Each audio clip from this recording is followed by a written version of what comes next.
The Upper East Side of Manhattan, with its luxurious brownstones and proximity to Central Park, has long been synonymous with New York City's elite. But behind the facade of wealth and sophistication, a dark tale of passion and murder was about to unfold, forever changing the lives of those involved and sending shockwaves through the city that never sleeps. At the center of this tragic story was Samantha Goldstein, a 42-year-old housewife whose life seemed to embody the very essence of Upper East Side privilege. Her husband, Dr. Jonathan Goldstein, was a renowned neurosurgeon at Newark Presbyterian Hospital, and their two children, 17-year-old Ethan and 15-year-old Olivia, attended the prestigious Dalton School. The Goldsteins' five-story townhouse at 63 East 82nd Street was a testament to their success, its meticulously restored Beaux-Arts facade hiding a world of modern luxury within. But beneath the polished surface of Samantha's life, discontent simmered. As Jonathan's career flourished, he spent increasingly long hours at the hospital, leaving Samantha to manage their busy household and navigate the complex social waters of Manhattan's elite. The endless cycle of charity galas, private school functions, and maintaining appearances began to wear on her, creating a void that yearned to be filled. Enter Alex Rivera, the 19-year-old son of the Goldsteins' longtime housekeeper, Maria. Alex had grown up in the Bronx, watching his mother work tirelessly to provide for him and his siblings. Unlike the privileged teens of the Upper East Side, Alex had to fight for every opportunity, balancing his studies at the City College of New York with part-time jobs to help support his family. It was during one of Alex's visits to his mother at work that he first caught Samantha's eye. With his chiseled features, warm brown eyes, and quiet intensity, Alex was a stark contrast to the polished businessmen and doctors that populated Samantha's social circle. She found herself drawn to his raw energy and the hint of a world so different from her own. Their interactions started innocently enough. Samantha would engage Alex in conversation when he came to pick up his mother, asking about his studies and his dreams for the future. She was fascinated by his determination to become the first in his family to graduate from college, to break the cycle of poverty that had defined his parents' lives. As the summer progressed, these brief encounters evolved into something more. Samantha began finding excuses to be home when Alex visited, offering to help him with his English literature assignments or discussing the latest exhibitions at the Metropolitan Museum of Art. Alex, initially intimidated by Samantha's wealth and status, soon found himself captivated by her intelligence and the glimpses of vulnerability beneath her polished exterior.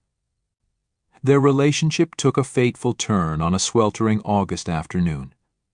The Goldstein townhouse was undergoing renovations, and Samantha had stayed home to oversee the work. When Alex arrived to drop off some paperwork for his mother, he found Samantha alone, visibly stressed by the chaos around her.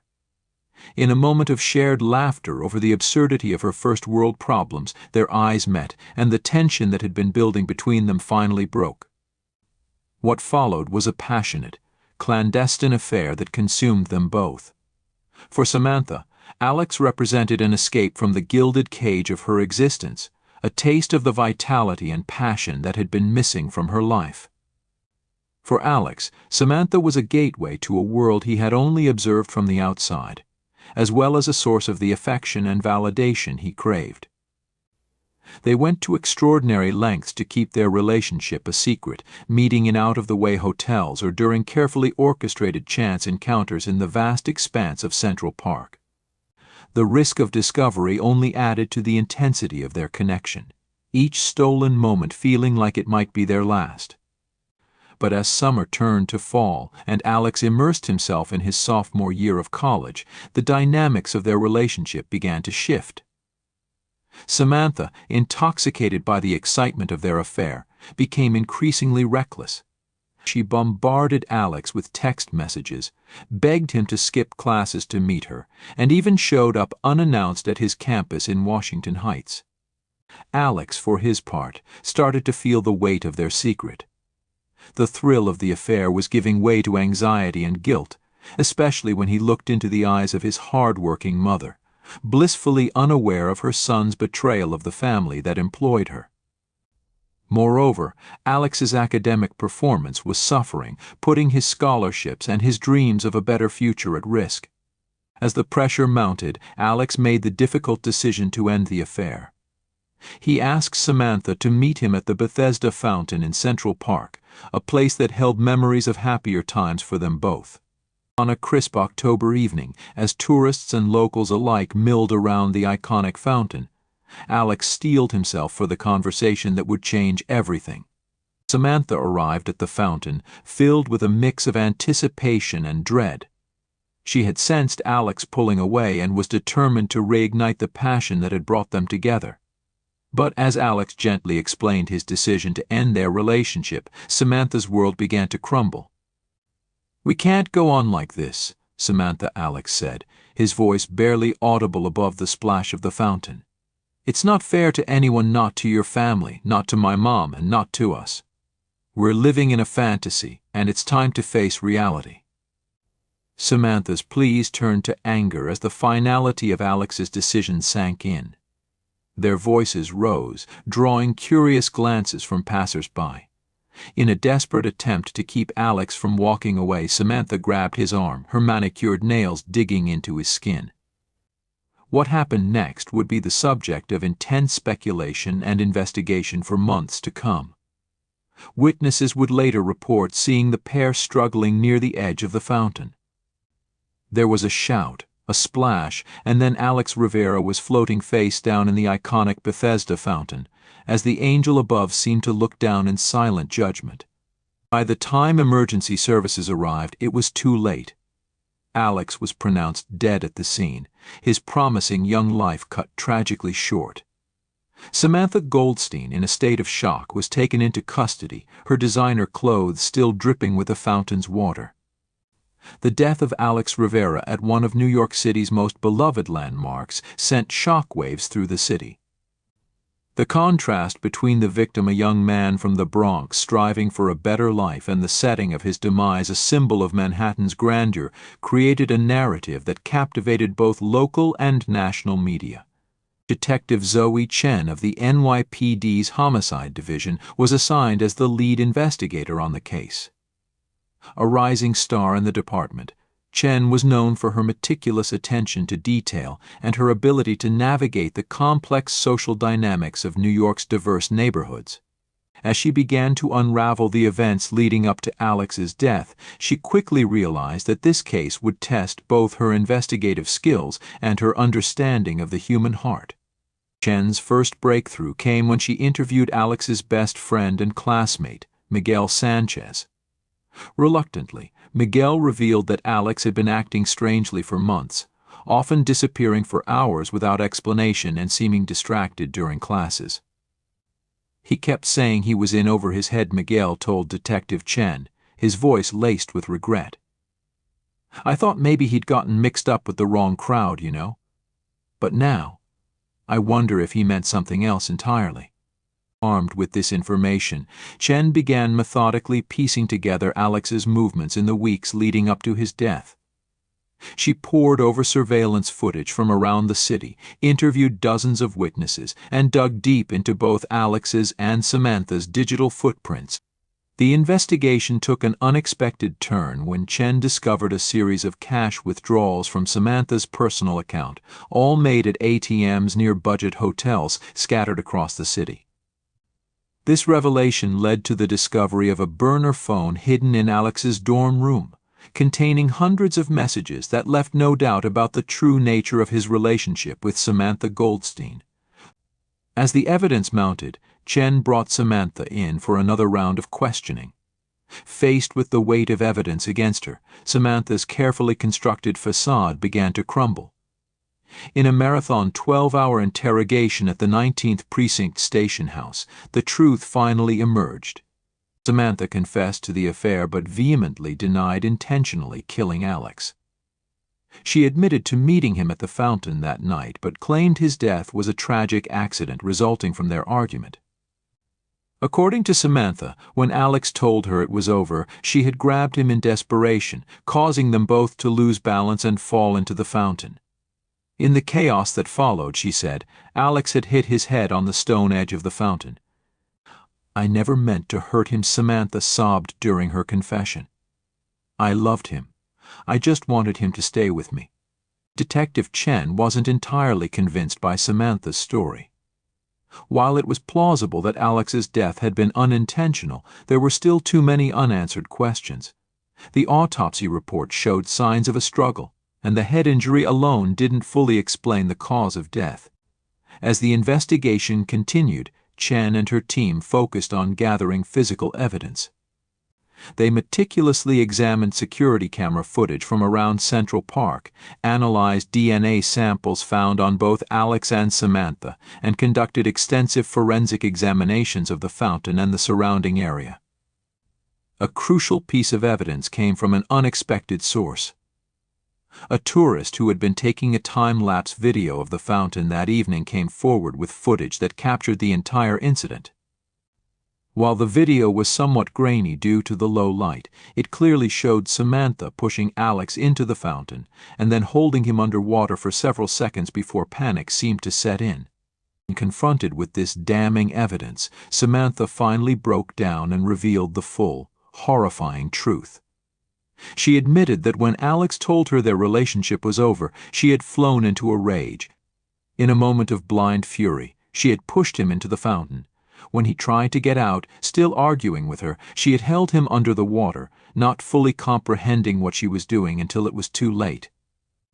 "I didn't mean to kill him," Samantha wailed during her final confession. "I just wanted him to listen to me, to take back what he said. I didn't realize. I didn't think." The revelation of Samantha's affair and her role in Alex's death sent shockwaves through New York City's elite circles and beyond. The case ignited debates about class, privilege, and the often invisible lives of those who serve the wealthy. For Dr. Jonathan Goldstein, the truth was devastating. He had been completely unaware of his wife's infidelity and found himself grappling with feelings of guilt, betrayal, and profound grief. The children, Ethan and Olivia, were pulled out of school and sent to stay with relatives, shielded from the media frenzy that engulfed their family. Maria Rivera, Alex's mother, was shattered by the loss of her son and the circumstances surrounding his death. The knowledge that her son had been involved in an affair with her employer added another layer of pain and betrayal to her grief. The Rivera family found themselves thrust into the spotlight, their private suffering becoming a public spectacle. As the case progressed through the legal system, New York City became divided. Some sympathized with Samantha, seeing her as a lonely woman who had made a terrible mistake in a moment of passion. Others vilified her as a predator who had taken advantage of a young man from a less privileged background and then murdered him when she couldn't control him. The trial of Samantha Goldstein became a media sensation, drawing attention from across the nation. Reporters camped outside the New York County Courthouse, dissecting every detail of Samantha and Alex's lives and relationship. The stark contrast between their backgrounds and the tragic end to their affair became a symbol of the city's stark inequalities. In the courtroom, prosecutor Amanda Reeves painted a picture of Samantha as a bored, privileged woman who had pursued Alex as a form of entertainment, with little regard for the consequences. She emphasized the power imbalance in their relationship and Samantha's attempts to manipulate and control Alex. Samantha Goldstein didn't just take Alex Rivera's life, Reeves argued in her closing statement. She stole his future, his dreams, and all the potential that he had worked so hard to achieve. She robbed his family of a son and brother, and she robbed this city of a young man who could have made a real difference. Defense attorney Daniel Goldstein, no relation to Samantha, sought to portray his client as a victim of her own circumstances. He highlighted the loneliness and emotional neglect Samantha had experienced in her marriage and argued that the relationship with Alex, while inappropriate, had been consensual. Goldstein contended that Alex's death was the result of a heated argument that had spiraled out of control, not a premeditated murder. "My client made a terrible mistake," Goldstein told the jury. "But she is not a cold-blooded killer. She is a woman who lost herself in a moment of passion and has been racked with guilt and remorse ever since." As the trial progressed, expert witnesses were called to testify about the forensic evidence, the psychology of May-December romances, and the effects of long-term emotional neglect on mental health. Each day brought new revelations and emotional testimony, keeping the city on edge. One of the most poignant moments of the trial came when Maria Rivera took the stand. In a voice thick with emotion and a heavy Spanish accent, she spoke of her son's dreams and the future he would never have. Alex was going to be somebody, Maria testified, tears streaming down her face. He was going to make something of himself, to have the life I never could. Now, because of her, all of that is gone. Samantha, for her part, sat stone-faced throughout much of the trial, her designer outfits replaced by simple, conservative attire. But when it came time for her to testify in her own defense, the facade crumbled. She broke down on the stand, expressing deep remorse for her actions and begging for forgiveness from Alex's family and her own. "I never meant for any of this to happen," Samantha sobbed. "I loved Alex, and I'll have to live with what I've done for the rest of my life. I know I can never make it right, but I am so sorry." As the trial neared its conclusion, New York City held its collective breath.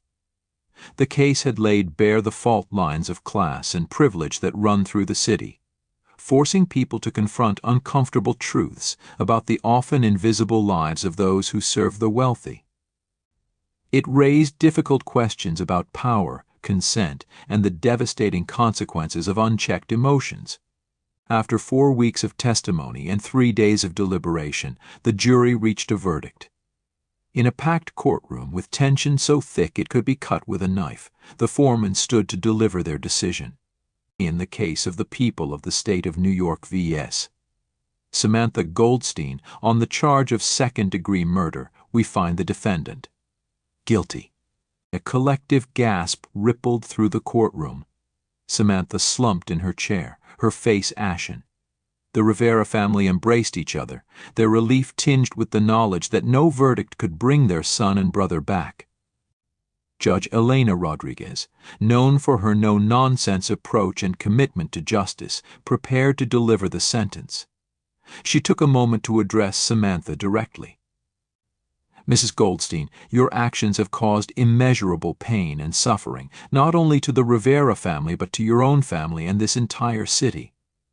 While I believe that you did not set out with the intention to kill, your reckless disregard for the consequences of your actions and your attempts to cover up your crime cannot be overlooked." The judge paused, her gaze sweeping across the courtroom before settling back on Samantha.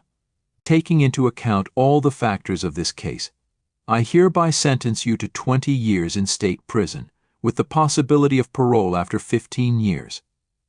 Additionally, you will be required to undergo extensive psychological counseling and, upon release, you will be registered as a sex offender due to the nature of your relationship with the victim."